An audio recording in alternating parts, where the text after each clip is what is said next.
Emosyonal pero matapang na sinabi ni Denise Cornejo na patuloy siyang lalaban dahil prinsipyo niya ang nakataya sa kontrobersyang kinasasangkutan nila ni Vong Navarro. Nanindigan naman ang kampo ni Navarro na malakas ang kanilang ebidensya laban kina Cornejo. May news to go si Mav Gonzalez.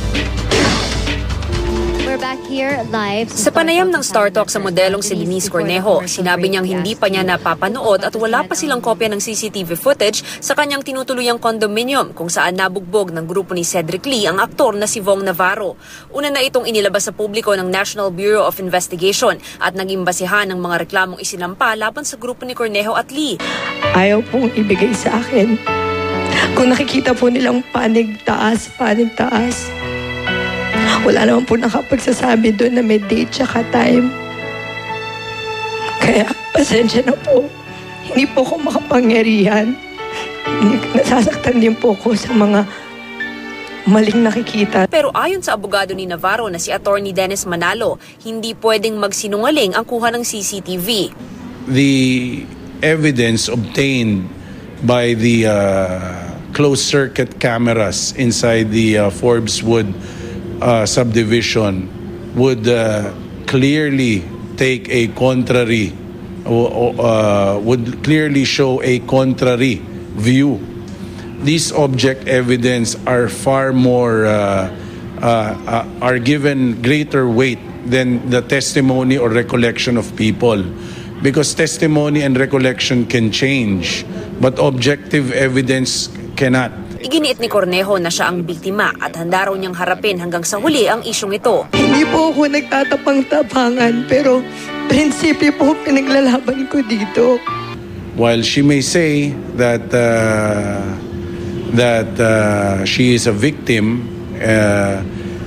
it is quite unfortunate that her testimony is not consistent with the evidence that is on record.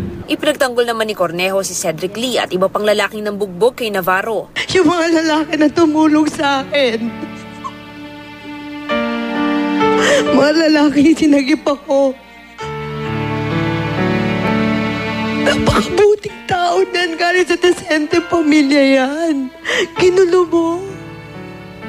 Magpakalalaki ka dahil itong mga lalaki na to na parang kapatid ko, nagpakalalaki. Sa isang bahagi ng panayam ng Star Talk, nagbigay ng mensahe si Cornejo kay Navarro.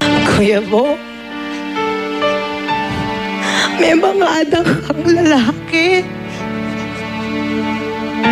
May mga kapatid kang babae.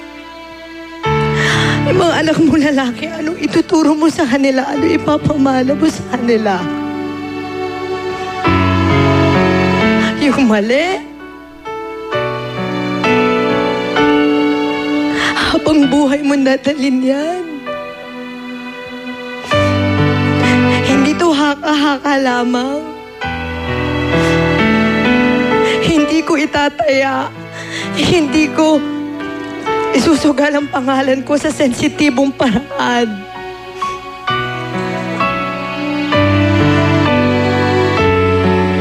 Kuya Vong, mag-isip ka.